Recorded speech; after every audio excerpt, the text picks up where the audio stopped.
رسوله الكريم أما بعد فأعوذ بالله من الشيطان الرجيم بسم الله الرحمن الرحيم شهر رمضان الذي أنزل فيه القرآن هدى للناس وبينات من الهدى والفرقان صدق الله العظيم۔ رمضان کا مہینہ برکتوں والا مہینہ ہے، رحمتوں والا مہینہ ہے، بخشش کا مہینہ ہے۔ رب العالمین فرماتے ہیں شہر رمضان الذی انزل فیہ القرآن، کہ رمضان کا مہینہ وہ ہے جس میں نازل کیا گیا ہے قرآن، جس میں اتارا گیا ہے قرآن، یعنی قرآن شریف جو اتارا گیا ہے تو وہ رمضان کے مہینے میں اتارا ہے رب العالمین نے۔ اور علماء حضرات فرماتے، مفسرین حضرات فرماتے ہیں کہ رب العالمین نے جتنی بھی کتابیں نازل فرمائی ہیں وہ تمام کے تمام رب العالمین نے رمضان میں اتاری ہے۔ جتنی بھی کتبی سماویہ ہے وہ کس مہینے میں نازل ہوئی ہیں؟ وہ رمضان کے مہینے میں نازل ہوئے ہیں۔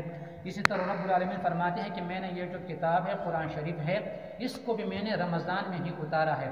اور آگے رب العالمین سورۃ القدر میں فرماتے ہیں انا انزلناہ فی لیلۃ القدر، کہ ہم نے اس قرآن کو عزت والے رات میں اتارا ہے، ایک معزز رات میں ہم نے اس قرآن کو اتارا ہے۔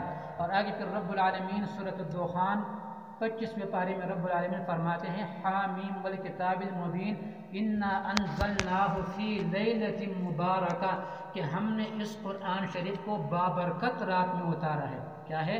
برکت والی رات میں، بابرکت رات میں ہم نے اس قرآن کو اتارا ہے۔ تو وہ برکت والی رات کون سی ہے؟ وہ لیلۃ القدر جو رمضان کے آخری عشرے کے اندر ہے۔ اب بعض لوگوں نے اس سے 15 شعبان کی رات مراد لی ہوئی ہے۔ کون سی رات مراد لی ہے؟ بعض لوگوں نے کہا کہ یہ 15 شعبان کی جو رات ہے وہ مراد ہے، لیکن ان کو غلط فہمی ہو گئی ہے۔ اصل میں یہ رات رمضان میں ہے، اس لیے کہ رب العالمین نے یہاں پر خود فرمایا ہے کہ میں نے قرآن شریف کو رمضان کے مہینے میں اتارا ہے۔ تو جب رب العالمین نے رمضان میں قرآن شریف اتارا ہے تو وہ رات بھی کون سی ہوگی؟ وہ رمضان کے اندر وہی رات ہوگی، شعبان کی رات نہیں ہوگی۔ شعبان 15 شعبان کے بارے میں احادیث آئی ہوئے ہیں، بڑے احادیث آئی ہوئے ہیں، لیکن تمام کے تمام ضعیف ہے اور من گڑت ہے، تمام کے تمام ضعیف اور من گڑت ہے۔ 15 شعبان کی کوئی بھی حقیقت نہیں ہے۔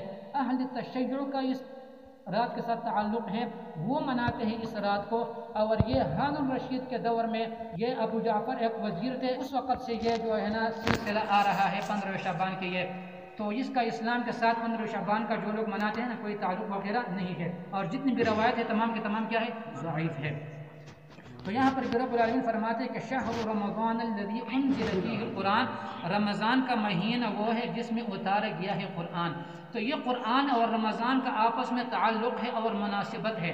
حدیث شریف میں آتا ہے کہ حضرت ابو ہریرہ رضی اللہ تعالی عنہ سے روایت ہے، بخاری شریف میں یہ روایت موجود ہے، فرماتے ہیں کہ جبرائیل امین ہر رمضان کو آتے تھے اور نبی صلی اللہ علیہ وسلم کے ساتھ وہ قرآن شریف کا ورد کرتے تھے۔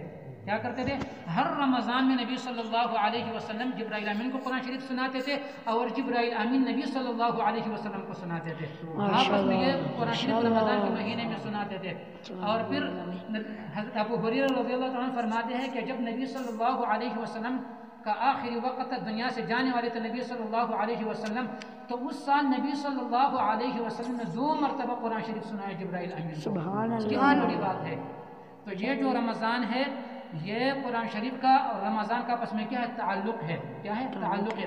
اس لیے علماء حضرات فرماتے ہیں کہ رمضان کے اندر 1 مرتبہ قرآن شریف ختم کرنا یہ سنت ہے۔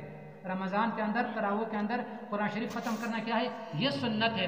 اور جو تراویح ہے یہ سنت مؤکدہ ہے، یہ کیا ہے؟ سنت ہے، یہ تراویح بھی سنت ہے۔ اور کیا ہے؟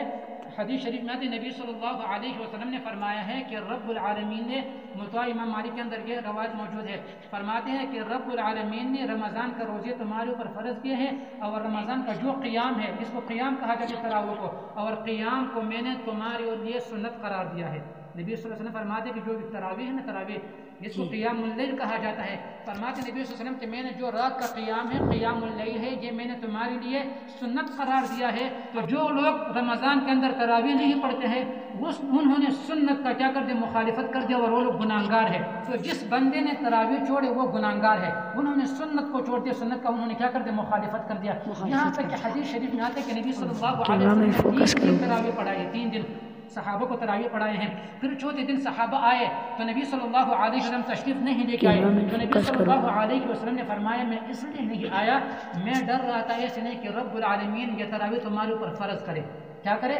تراویح تمہارے پر فرض ہو جائے. اب اگر فرض چھوڑیں گے تو اس کا گناہ بہت زیادہ ہے, سنت کا پھر تھوڑا کم ہے. لیکن یہ مطلب نہیں ہے کہ ایک بندے کہتے کوئی بات نہیں ہے, اگر انگار میں اپنے گھر میں نہیں ڈالتا ہو تو ایک چنگاری تو ڈالوں گا نا اپنے بستر میں یا اپنے گھر میں ایک چنگاری ڈالوں گا. تو چنگاری اگر آپ اپنے گھر کے اندر ڈالے تو اس سے وہ ضرر ہوگا کہ نہیں ہوگا؟ نقصان ہوگا. چنگاری کے ساتھ بھی نقصان ہوگا. تو اسی طرح ہمیں چاہے کہ ہم سنت کو کم نہ سمجھے, بلکہ یہ نبی صلی اللہ علیہ وسلم کا سنت ہے اور صحابہ کا سنت ہے. تو ہمیں تو نبی صلی اللہ علیہ وسلم کے ہر ایک ادا کے اوپر جان دینے چاہیے. ہم تو دعوے کرتے ہیں نا کہ نبی صلی اللہ علیہ وسلم کے ناموس کے اوپر ہماری جان بھی قربان ہے, لیکن صرف یہ دعوے کیا ہے منہ تک ہے, زبان تک ہے, آگے ہمارے اس کے اوپر عمل وغیرہ نہیں ہے. تو نبی صلی اللہ علیہ وسلم کے ہر ایک ادا کے اوپر مر مٹنا چاہیے انسان کو, مسلمان کو. بات سمجھ میں آیا؟ تو جس بندے نے تراویح کو چھوڑے اس نے سنت کی مخالفت کر دی اور وہ کیا ہے؟ گناہ گار ہے. حدیث شریف میں آتا ہے کہ نبی صلی اللہ علیہ وسلم نے فرمایا, لمبی حدیث ہے, سلمان فارسی رضی اللہ تعالیٰ عنہ سے روایت ہے, اس میں یہ وہ فرماتے کہ نبی صلی اللہ علیہ وسلم نے فرمایا کہ یہ جو رمضان ہے اس مہینے کے رب العالمین نے تمہارے اوپر روزے کیا ہے؟ فرض کر دیا ہے, اور رب العالمین نے رات کے قیام کو تمہارے لیے نفل قرار دیا ہے. رات کے قیام کو کیا؟ تراویح کو رب العالمین نے, یہ رب العالمین نے نبی صلی اللہ علیہ وسلم کے الفاظ ہے کہ رب العالمین نے اس مہینے کے روزے تمہارے لیے فرض قرار دیے ہیں, اور رب العالمین نے اس مہینے کے جو قیام ہے قیام اللیل تراویح اس کو رب العالمین نے نفل قرار دیے ہیں. یہ رب العالمین کی طرف سے یہ تراویح ہے, یہ قیام اللیل تراویح ہے. اور نبی صلی اللہ علیہ وسلم فرماتے کہ میں نے اس کو تمہارے لیے سنت قرار دیا ہے. تو کتنی بڑی بات ہے. اب جو بندہ اگر تراویح نہ پڑھے تو اس نے ایک تو رب العالمین نے نفل قرار دیا, اس کا بھی اس نے مخالفت کر دیا. دوسرا نبی صلی اللہ علیہ وسلم فرماتے کہ میں نے اس کو تمہارے لیے سنت قرار دیا ہے, تو انہوں نے نبی صلی اللہ علیہ وسلم کی سنت کی کیا کر دیا؟ مخالفت کر دیا. تو اس لیے امام بخاری ہوگا, امام احمد بن حنبل, جتنے بھی پہلے علماء گزرے ہیں, مفسرین گزرے ہیں اور محدثین گزرے ہیں, وہ بھی رمضان میں اہتمام کیا کرتے تھے. اور امام ابو حنیفہ رحمۃ اللہ علیہ ایک تراویح کے اندر ایک ختم, پورے مہینے میں ایک تراویح کے اندر ایک ختم, اور ایک اس تراویح کے بعد ہر ایک ختم وہ کیا کرتے تھے, تراویح کے بعد صبح تک ایک یہ, اور ایک ختم وہ ہر روز کیا کرتے تھے. تو 60 تو یہ ہو گئے نا, 30 اور 30 کتنے ہو گئے؟ 60. اور ایک تراویح والے تو کتنے ہو گئی؟ 61. پورے مہینے میں ایک وہ تراویح میں کیا کرتے تھے. پھر تراویح جب ختم ہو جاتی تھی تو صبح تک وہ رات کو ایک ختم وہ رات کو کیا کرتے تھے, پھر دن کو وہ ایک ختم کیا کرتے تھے. تو 61 ختم وہ تراویح میں رمضان کے مہینے میں وہ کتنے ختم کیا کرتے تھے؟